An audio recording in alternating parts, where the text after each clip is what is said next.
तो हेलो मेरे प्यारे स्टूडेंट्स, क्या हाल चाल। हमें उम्मीद है आप स्वस्थ होंगे, मस्त होंगे और आपकी पढ़ाई एकदम शानदार तरीके से चल रही होगी। तो स्वागत है एक बार फिर से क्लास 12 के भौतिक विज्ञान में अध्याय 7 में हम पढ़ने वाले हैं प्रत्यावर्ती धारा। ये हमारा इस चैप्टर का लास्ट वीडियो है। आज हम पढ़ेंगे ट्रांसफार्मर के बारे में और जो भी इस चैप्टर के संपूर्ण सूत्र हैं उनको भी आज के वीडियो में कवर करने वाले हैं। तो वीडियो में एंड तक बने रहेगा। तो आइए शुरू करते हैं टॉपिक को। तो सबसे पहले हम जानते हैं ट्रांसफार्मर। ट्रांसफार्मर के बारे में हमने थोड़ा सा ओवरव्यू दिया था। तो ट्रांसफार्मर क्या है? एक ऐसी युक्ति है जो प्रत्यावर्ती वोल्टता को क्या करती है? परिवर्तित करता है। मतलब कम से अधिक करेगा, अधिक से कम करेगा। तो यह क्या एक प्रकार की युक्ति है जो क्या करती है? प्रत्यावर्ती वोल्टता को परिवर्तित करता है। जो क्या करेगा? प्रत्यावर्ती वोल्टता को क्या करता है? परिवर्तित करता है। प्रत्यावर्ती वोल्टता को परिवर्तित करता है। परिवर्तित करता है। यह क्या करेगा? प्रत्यावर्ती वोल्टता को क्या करता है? परिवर्तित करता है। यह किसके सिद्धांत पर क्या करता है? यह अन्योन्य प्रेरण के सिद्धांत पर कार्य करता है। यह अन्योन्य प्रेरण के सिद्धांत पर क्या करता है? कार्य करता है। सिद्धांत पर कार्य करता है। यह क्या? अन्योन्य प्रेरण के सिद्धांत पर क्या करता है? कार्य करता है। तो इसका ट्रांसफर कैसे किस प्रकार होता है? तो मान लीजिए क्या है, हमारे घर पे क्या है, यहाँ पर यह हमारा क्या है? ये पावर हाउस है। सब स्टेशन से क्या होता है? हमारे घर तक बिजली कैसे आती है? तो आइए इसको बारे में थोड़ा सा डिटेल से जानते हैं कि हमारे घर तक बिजली कैसे पहुँचती है। तो हमारे घर तक बिजली कैसे पहुँचती है, तो आइए उसको देखते हैं थोड़ा सा। तो हमारा क्या है? मान लीजिए हमारा घर है। हमारा क्या है? हमारा घर है।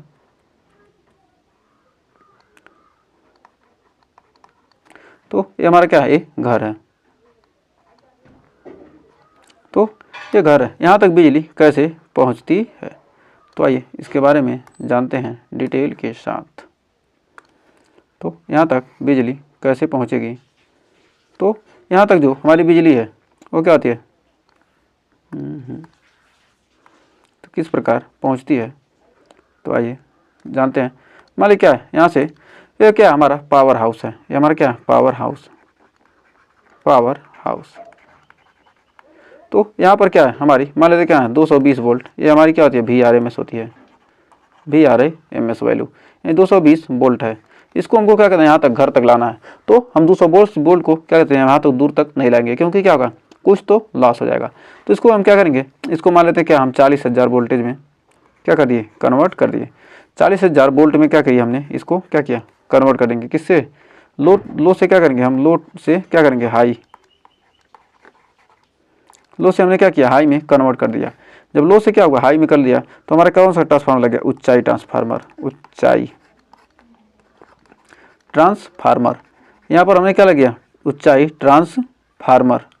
ऊंचाई ट्रांसफार्मर का यूज किया, यानी स्टेप अप ट्रांसफार्मर का यूज किया। जिससे क्या होगा? हमारा लो से वोल्टेज क्या हो गया? हमारा हाई हो गया।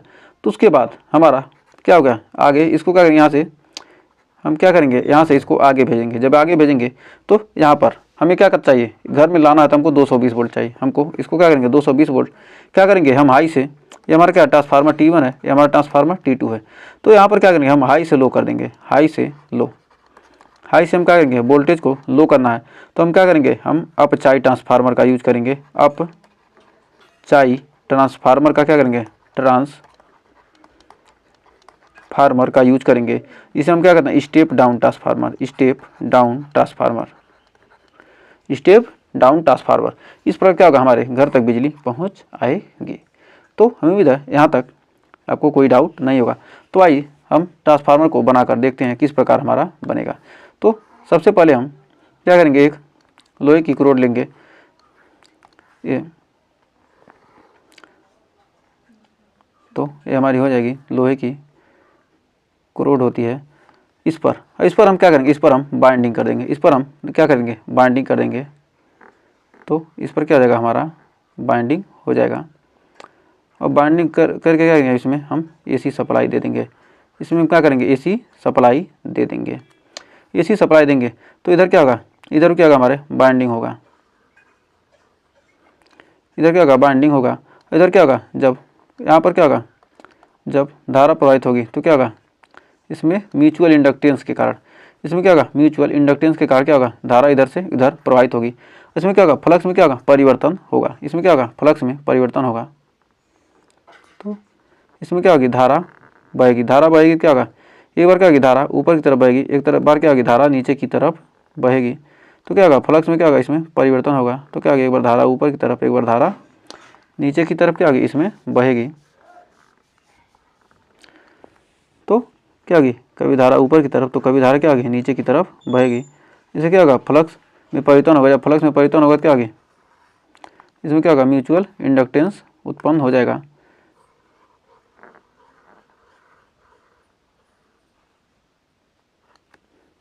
तो इसमें क्या होगा, ये हमारा क्या एसी सोर्स है, ये हमारा क्या AC source, AC source, AC source है। ये हमारी क्या है, प्राथमिक कुंडली, प्राथमिक कुंडली। ये हमारी क्या है, द्वितीयक कुंडली, द्वितीयक कुंडली, द्वितीयक कुंडली। ये हमारी क्या है, द्वितीयक कुंडली। यह क्या है, ये हमारी नर्म लोहे की क्रोड है, ये हमारी नर्म लोहे की क्रोड, नर्म लोहे की क्रोड, लोहे की क्रोड, हमारी क्या नर्म लोहे की क्रोड है। और यहाँ पर ये हमारे क्या है, इसमें धारा आई पी और इसमें आई एस धारा प्रवाहित हो रही है।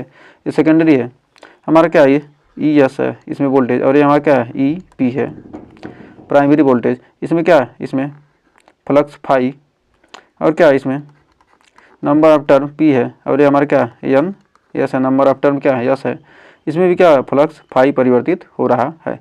तो ई एस बराबर हो जाएगा हमारा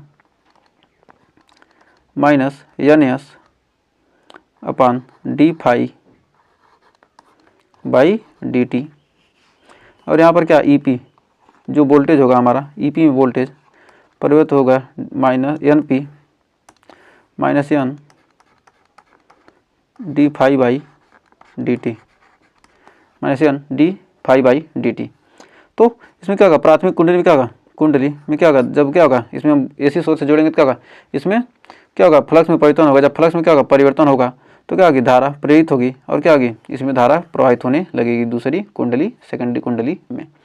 तो हम जानते हैं कि ई पी बटे ई एस बराबर, ई पी बटे ई एस, ई पी बटे ई एस बराबर हो जाएगा हमारा minus N P into D phi by D T minus N S D phi by D T. तो क्या होगा, D phi by D T से क्या होगा, हमारा कट जाएगा। तो आ जाएगा ई पी बटे ई एस बराबर एन पी बटे एन एस बराबर हो जाएगा हमारा आर। इसे क्या कहते हैं, आर को हम क्या कहते हैं, परिणमन अनुपात, परिणमन परिणमन अनुपात। ये हमारा क्या है, परिणमन अनुपात कहते हैं। तो नोट में यदि क्या है, हमारा ऊंचाई ट्रांसफार्मर है तो क्या होगा, यदि एन पी का मान क्या है, अधिक हो जाए, यदि यहाँ पर एन पी का मान क्या आते हैं, एन पी का मान 2 रख देते हैं और एन एस का मान क्या कहते हैं, 1 रख देंगे, तो हमारा क्या हो जाएगा, ई पी का मान हमारा क्या हो जाएगा, बढ़ जाएगा। ई पी का मान क्या हो जाएगा हमारा, प्राइमरी ये क्या होगा हमारा, ई पी यहाँ आ जाएगा ई एस गुणे ई एस, क्या हो जाएगा हमारा, बढ़ जाएगा। यदि हम क्या करते हैं, यदि हम किसका मान अधिक लेते हैं, यदि हम क्या करते हैं, एन एस का मान क्या करते हैं, अधिक लेते हैं, एन एस का मान कर दिए क्या हम 2, तो हमारा क्या हो जाएगा, ई पी बढ़ गया। यदि एन एस का मान क्या करें, एन एस का मान अधिक ले लेते हैं, एन एस का मान अधिक ले लेंगे तो एन एस का मान क्या करते हैं, हम 2 रख देते हैं। तो यदि क्या देंगे हम, एन पी का मान 1 रख दिए, एन एस का मान क्या दिए 2, तो ई पी बटे ई एस। तो रख देंगे क्या हमारा हो जाएगा, ई पी क्या होगा हमारा, ई एस अधिक हो जाएगा, ई एस अधिक हो जाएगा किसका, जब एस का मान अधिक करेंगे तो हमारा एस वाला क्या हो जाएगा, ई एस अधिक हो जाएगा, जिसमें क्या होगा, अधिक फेरे होंगे, उसमें क्या होगा, वोल्टेज अधिक होगा। तो अधिक फेरे अधिक वोल्टेज को क्या करेगा, यहाँ पर प्रदर्शित कर रहा है। तो हम यहाँ लिख सकते हैं कि जो हमारा क्या है ऊंचाई ट्रांसफार्मर, ऊंचाई ट्रांसफार्मर है, तो ऊंचाई ट्रांसफार्मर जो मतलब क्या वोल्टेज को क्या कर रहा है, बढ़ा रहा है। ऊंचाई ट्रांसफार्मर, ट्रांसफार्मर में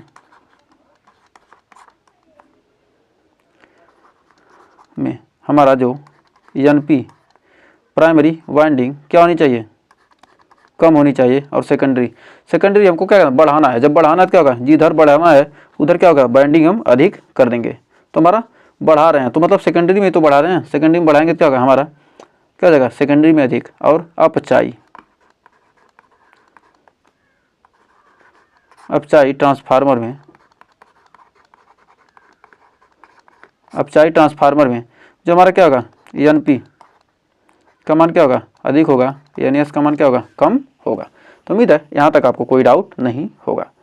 तो अब आइए जानते हैं, अब देखते हैं ट्रांसफार्मर।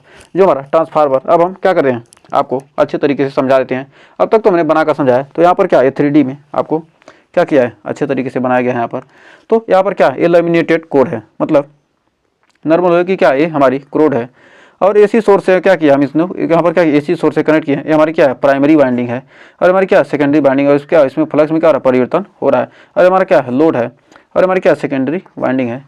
तो आइए, जो ट्रांसफार्मर क्या एक ऐसी युक्ति होती है जिसकी सहायता से उच्च धारा को निम्न प्रत्यावर्ती वोल्टता में निम्न धारा को उच्च प्रत्यावर्ती वोल्टता में तथा निम्न धारा को उच्च प्रत्यावर्ती वोल्टता तथा उच्च धारा की निम्न प्रत्यावर्ती वोल्टता में क्या कहते हैं, परिवर्तित किया जा सकता है।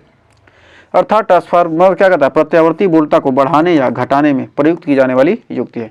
जो प्रत्यावर्ती क्या जो ट्रांसफार्मर होता है क्या कहता है, प्रत्यावर्ती वोल्टता को क्या करेगा, या तो बढ़ा देगा, कम क्या करेगा, बढ़ा देगा। यदि अधिक है तो क्या करेंगे, उसे हम कम कर सकते हैं। किसके द्वारा, हम ट्रांसफार्मर के द्वारा। सिर्फ एसी अल्टरनेटिंग करंट, इसलिए क्या कहता है, प्रत्यावर्ती वोल्टता को बढ़ाने या घटाने की क्या है, प्रयुक्त की जाने वाली एक युक्ति है।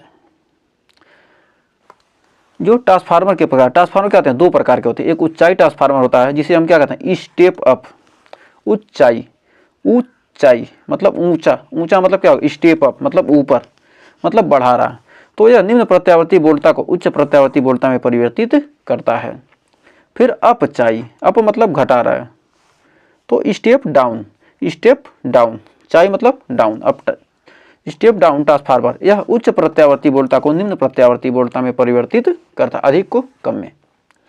अब इसका हम सिद्धांत जानते हैं क्या होता है। जो हमारा ट्रांसफार्मर है इसका सिद्धांत क्या होता है। ट्रांसफार्मर अन्य पेड़ के सिद्धांत प्रकार करता है।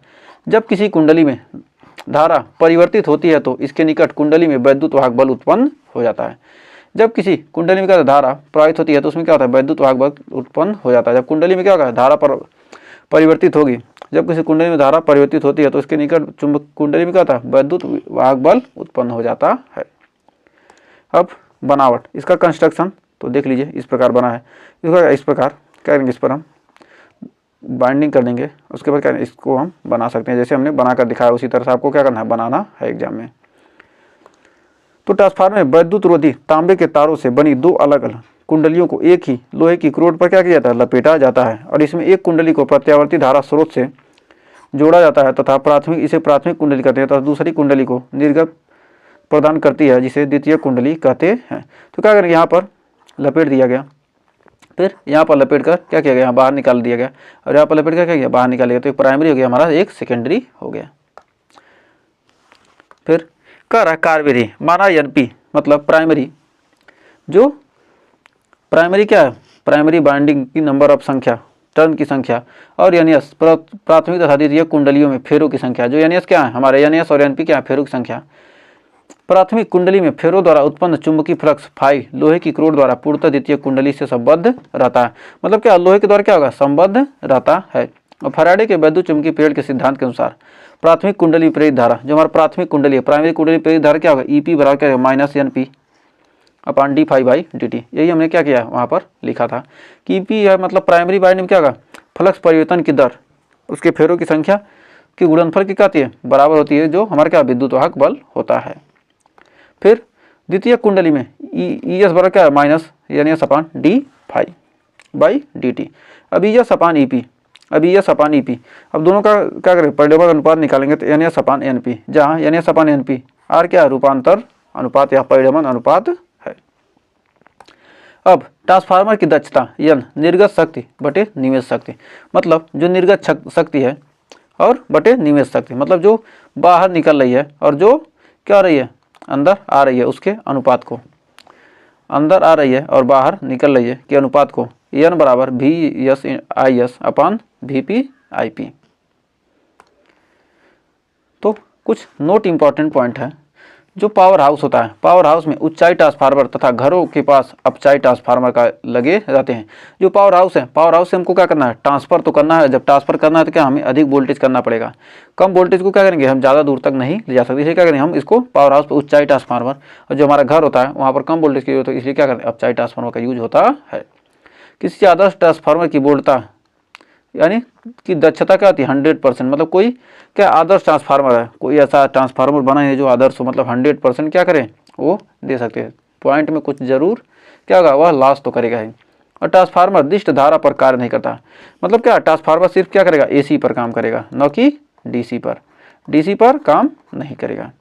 ट्रांसफार्मर में ऊर्जा हानि का मुख्य कारण कुंडलियों का तापमान और भंवर धाराओं का उत्पन्न हो रहा है, मतलब क्या होगा उसमें जब धारा क्या होगी बहेगी लगातार बहती है, उसमें भंवर धारा हानि होगी।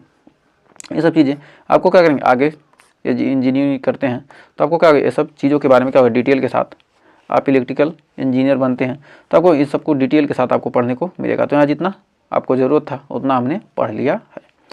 तो अब आइए, अब हमारा हो चुका है चैप्टर समाप्त। तो अब आइए संपूर्ण सूत्र देखते हैं। संपूर्ण सूत्रों का करते हैं रिवीजन एकदम शानदार तरीके से। तो जितने भी सूत्र हम इस चैप्टर में पढ़े हैं, तो प्रत्यावर्ती धारा का तात्क्षणिक मान आई बराबर क्या था आई नॉट साइन ओमेगा टी। फिर प्रत्यावर्ती वोल्टता का तात्क्षणिक मान क्या होता है वी बराबर V naught sine omega T. और प्रेरित वैद्युत वाहक बल ई बराबर क्या था E naught sine omega T. और प्रेरित वैद्युत वाहक बल का अधिकतम मान E naught N B A omega. और आवर्त काल टी बराबर क्या था 2 pi upon omega, two pi upon omega होता है। फिर अगला है कि आवृत्ति एफ, जो हमारा फ्रीक्वेंसी एफ है 1 अपान टी या ओमेगा अपान 2 पाई होता है। और प्रत्यावर्ती धारा का माध्य या औसत मान, तो धनात्मक अर्धचक्र आई एम बराबर क्या था 2 आई नॉट अपान पाई या 0.637 इंटू आई नॉट। तो ऋणात्मक अर्धचक्र के लिए क्या होता है आई एम का मान कितना होता है 2 आई नॉट अपान पाई या माइनस 0 माइनस लग जाएगा प्लस वाले में। फिर अगला है प्रत्यावर्ती वोल्टता का माध्य या औसत मान, तो भी बराबर होता है क्या वी एम बराबर होता है धनात्मक अर्धचक्र वी एम बराबर 2 वी नॉट अपान पाई या 0.637 वी नॉट, और वी एम बराबर 2 वी नॉट अपान पाई या इतना। फिर अगला हमारा प्रत्यावर्ती धारा का वर्ग माध्य मूल मान आई आर एम एस बराबर होता है आई नॉट अपान √2 और 0.707 आई नॉट। और V R M S V ना अपान √2 या 0.72707 वी नॉट। तो हमारा एक्स सी बराबर क्या होता है एक्स सी बराबर होता है 1 अपान ओमेगा सी या 1 अपान 2 पाई एफ सी। फिर अगला है प्रेरण प्रतिघात एक्सएल बराबर होता है ओमेगा एल या 2 pi F into L. Z बराबर क्या था हमारा वी अपान आई या V naught upon I naught या V R M S upon I R M S. किसी प्रकार के प्रत्यावर्ती धारा परिपथ केवल शुद्ध ओमी प्रतिरोध वाले परिपथ में जेड बराबर क्या होता है आर और फाई बराबर क्या होता है 0। क्या शुद्ध ओमी प्योर ओमी शुद्ध ओमी परिपथ के लिए क्या होता है जेड बराबर आर और फाई बराबर 0। फिर अगला है शुद्ध प्रेरकत्व वाले परिपथ के लिए जेड बराबर क्या होता है एक्सएल क्या होता है हमारा ओमेगा एल, और जहाँ फाई बराबर क्या होता है प्योर इंडक्टिव सर्किट के लिए क्या होता है हमारा फाई का मान क्या होता है -पाई/2।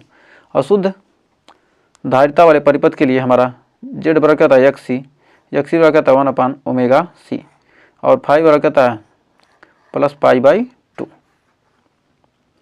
फिर अगला है एल आर परिपथ के लिए परिणामी वोल्टेज वी बराबर क्या होता है VR² अपान